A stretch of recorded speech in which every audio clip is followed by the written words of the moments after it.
Welcome to Dolphin Dive Daily, your go-to spot for everything Miami Dolphins. If you bleed aqua and orange, hit that subscribe button and join the pod. Mike McDaniel walked into the Miami Dolphins facility this week with a different kind of energy, one that screamed urgency, not panic, but that thin, tense line between confidence and desperation. The Dolphins are sitting at 1-4 after blowing a 17-0 lead last Sunday, their worst start since 2021, and the noise around South Florida is deafening. What was once a team of swagger and optimism, led by the brilliant offensive mind of McDaniel and the precision passing of Tua Tagovailoa, now looks like a group caught in a fog of confusion and self-doubt. The laughter that once echoed in the locker room has been replaced by the low hum of frustration, and every camera, every headline, and every fan is asking the same question. What happened to the Dolphins?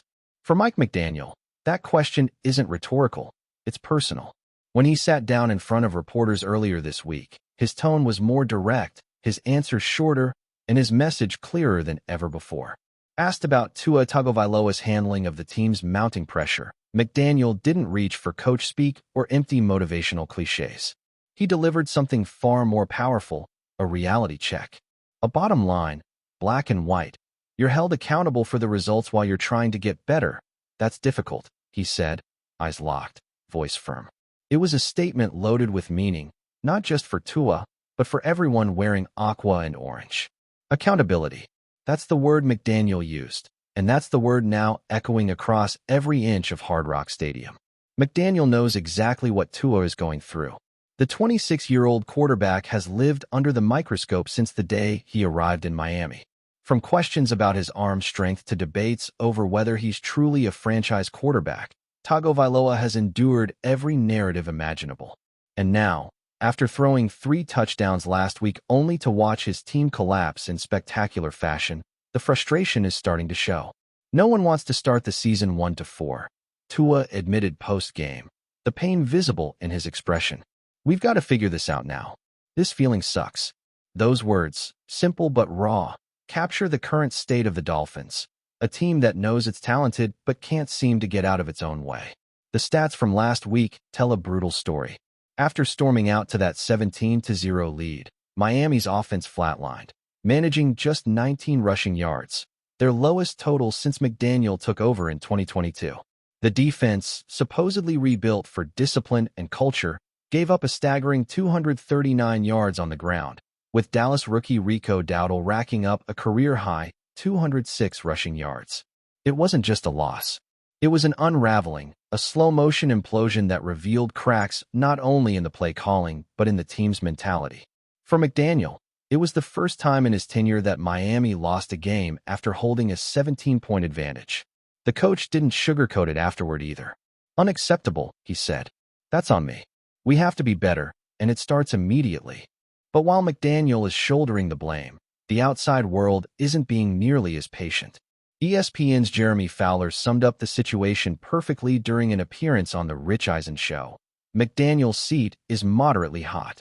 Those aren't words any coach wants to hear, especially not one who just 2 years ago was hailed as the creative genius who unlocked Miami's offense and turned Tua into an MVP candidate. Yet, here we are, October 2025, and the Dolphins' experiment is dangerously close to falling apart. Ownership still likes McDaniel, according to Fowler, but even loyalty has limits in the NFL. They want to give him a little bit of time, Fowler said. But if they have some home games that are pretty ugly, if the fans turn on the team, that's when Stephen Ross could make a move. In other words, this is a team on a timer. What's even more troubling is that this slide feels different from past struggles. The defense, once a backbone of the franchise, now looks lost. Several veterans were let go this offseason for what the team called locker room culture reasons, replaced by younger players and system fits who haven't lived up to the billing. The result? A defense that's inconsistent, often out of position, and too easily gashed by opponents who know exactly where to attack. Fowler put it bluntly, they're not working with a team that is ready-made to win right now, at least on that side of the ball. That's a polite way of saying Miami's supposed rebuild might be further behind than anyone wants to admit. Inside the building, there's still belief, at least publicly. McDaniel continues to stress growth, chemistry, and resilience. But even his body language has shifted. The smiles and quirky metaphors that made him a media darling have been replaced by clipped answers and a visible edge. He knows what's at stake. Every NFL coach does. You can talk about patience all you want, but at 1-4 in the AFC, patience doesn't last long. Especially not when the fanbase is restless and the owner, Stephen Ross, has a well-known appetite for splashy changes. For Tua Tagovailoa, this might be the defining stretch of his career. The young quarterback has shown flashes of brilliance, pinpoint accuracy, quick decision-making, and leadership that teammates admire, but the consistency hasn't been there. When things are rolling, Tua looks like one of the league's best. When they're not, the offense sputters, the rhythm vanishes, and the entire unit seems to tighten up. That's what McDaniel was hinting at when he said, "They tell you you're awesome or that you suck." What is that? How does that relate to what you're doing to influence your next performance? It's coach speak stripped of pretense. He's telling Tua, and by extension the whole team, to tune out the noise and focus on results. Because right now, results are the only thing that matters. The Dolphins' next game against the Los Angeles Chargers looms as a crossroads. Win, and Miami buys itself some breathing room. Lose, and the questions turn into demands. This matchup has all the makings of a high-stakes battle. Two desperate teams, two young quarterbacks trying to prove themselves, and two coaches fighting to keep their seasons alive. For McDaniel, it's not just another game. It's a statement opportunity. Can he rally this group? Can he reestablish the confidence and rhythm that once made Miami's offense the most feared in the league? Because make no mistake, this isn't about talent. The Dolphins have plenty of that. Tyreek Hill remains one of the most explosive playmakers in football. Jalen Waddle is an elite complement, and the offensive line, while inconsistent, has shown flashes of potential. But football isn't just about potential, it's about identity. And right now, Miami doesn't seem to know who it is. Are they a high-flying, quick-strike team that wins shootouts? Or are they a balanced, disciplined group that can grind out wins when things get ugly? McDaniel's challenge is to answer that question before it's too late. There's also a psychological layer to all this. The Dolphins' locker room, for all its talent, is young. Momentum matters, confidence matters, and when those start slipping, it can create a ripple effect that's hard to stop. The best coaches, Belichick, Reed, Tomlin, have all mastered the art of steadying the ship. When turbulence hits, that's the test McDaniel faces now. His message to Tua wasn't just about accountability. It was about mental toughness, about finding a way to rise above the chaos, to keep focus when everything around you feels like it's crumbling. That's what separates good teams from great ones. And here's the thing, Miami isn't done. Not yet. One win can change the tone, reset the narrative, and reignite belief. But to do that, they have to clean up the details, tackling, situational play calling, red zone execution, all the little things that championship teams master. McDaniel has proven he can design plays that wow analysts and fans alike. But now it's about something deeper: grit, discipline, leadership. So when McDaniel warned Tua, when he drew that line between accountability and improvement, it wasn't a threat. It was a plea, a coach telling his quarterback, "I believe in you, but you've got to take control." It was a challenge to rise above the chatter, to lead a locker room that's teetering on the edge. The message was simple, but powerful: shape up, or this season will slip away. The Dolphins have seen this movie before: hot starts, mid-season collapses, questions about coaching and leadership. But if McDaniel and Tua can turn this around, if they can rally together and remind everyone why this team was once feared, the narrative can flip just as fast as it fell apart. Because in the NFL, redemption is always one Sunday away. For now, though, Miami stands at a crossroads, 1-4, desperate for direction, staring down the Chargers with their season on the line. Mike McDaniel's warning to Tua wasn't just about football. It was about legacy, accountability, and the relentless truth that defines this league. You are what your record says you are. And if the Dolphins don't change that record soon, the whispers around South Florida won't just be about Tua anymore. They'll be about whether McDaniel is the right man to lead this team forward. The clock is ticking, and the Dolphins' season, their identity, and perhaps even their future, hang in the balance. Still with us? Then show some love. Hit that like button and let us know in the comments. What's your take on the Fins this week? All right, folks, buckle up, because this is the kind of NFL bombshell that shakes the entire league to its core. I'm talking about a move that absolutely no one saw coming, but that now, in hindsight, feels like it's been written in the stars all along. Yes, it's official. Kyle Pitts, the once-in-a-generation tight end talent, the pride of Atlanta, the guy who was supposed to redefine what it means to play the position, has left the Falcons. And not just left. He's packed his bags and is heading straight to South Beach, because Kyle Pitts is now a Miami Dolphin. Let that sink in for a second. The Dolphins just got Kyle freaking Pitts. Miami fans are already losing their minds online. The city is practically glowing with excitement. And the rest of the NFL? They're trembling. Now, let's be real here. This wasn't something that just happened overnight. Sure, the official announcement dropped today, and everyone's acting like it came out of nowhere. But if you've been paying close attention, there's been tension bubbling under the surface in Atlanta for a while. Pitts, drafted with all that promise, with that incredible combination of size, speed, and skill, was supposed to be the centerpiece of the Falcons' offense. He was supposed to be the future.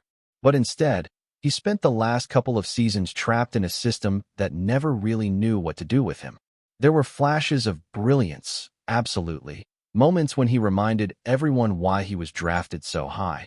But there were also long stretches of frustration, where the offense sputtered, where he barely got targets, and where you could just tell he wasn't happy. And that unhappiness, it seems, reached a breaking point. Reports from people close to the team had been hinting at growing frustration, not just from Pitts, but from his camp as well. The chemistry with the coaching staff wasn't there. The offensive identity of the Falcons seemed to shift every few weeks. And let's be honest, when you're a player of his caliber, you don't want to be running decoy routes while the ball's going somewhere else. You want to dominate. You want to make plays. You want to matter. And Pitts, despite his professionalism, despite always saying the right things in interviews, looked like a man who wanted out. Maybe the writing was on the wall longer than we thought.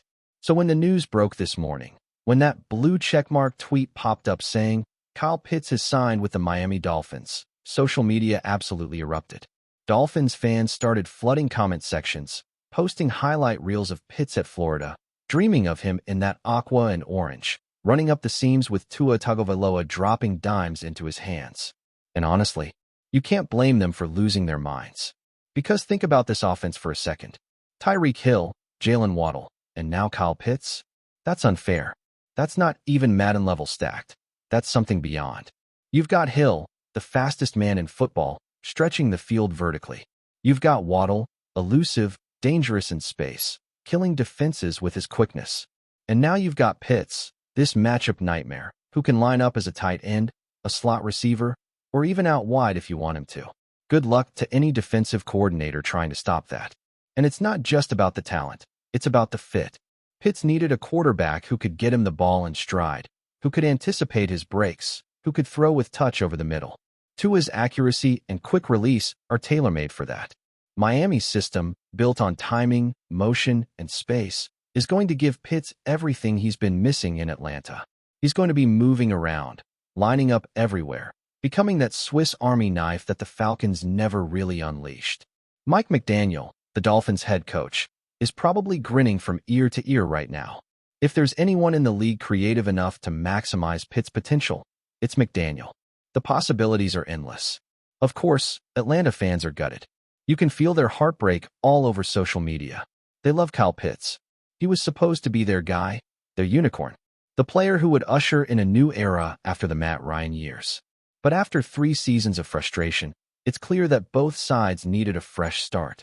The Falcons are trying to rebuild, trying to find their identity, and Pitts simply didn't fit the direction they were going in anymore. Still, that doesn't make it any easier. Fans are posting clips of his rookie season, remembering that electric debut, the one-handed catches, the flashes of dominance, wondering what could have been if things had gone differently. It's bittersweet. And here's where it gets interesting. Rumor has it that this move didn't come cheap. The Dolphins reportedly offered a package that included draft picks and a player, possibly a defensive piece, to make the deal work. The details are still trickling in, but sources say Miami was aggressive. They wanted Pitts badly, and they got him. You've got to respect that kind of boldness. The Dolphins are clearly all in. They're not just thinking about making the playoffs. They're thinking about the Super Bowl. And why not? With Pitts added to that offensive arsenal, they're going to be a nightmare matchup for anyone in the AFC. What's fascinating here is how this changes the narrative for both teams. For Miami, it's a statement of intent. They're saying loud and clear, we're not settling for being good, we're going for great. For Atlanta, it's a reset button. They're focusing on the future, on building something sustainable, on giving their younger players a chance to step up. Sometimes, you've got to let go of a star to find your direction again. But it's hard not to feel like Miami just stole one of the most gifted offensive players in the game. Now, the buzz around the league is already wild.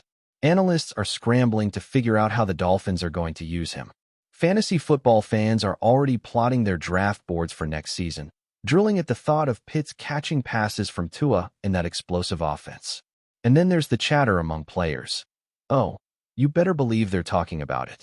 Tyreek Hill has already tweeted something cryptic, something like, "We cookin' this year." And fans are going nuts trying to decode it. You just know that locker room is buzzing right now. This move also adds a whole new layer of drama to the AFC East. The Bills, the Jets, the Patriots, they all have to be looking at this like, seriously? Another weapon for Miami? The division was already stacked, but now? It's about to get even wilder. Every matchup just got juicier. And when Miami plays Atlanta down the line, oh man, that's going to be must-watch television. Pitts against his old team? You can already picture the headlines. In a way, this move feels symbolic.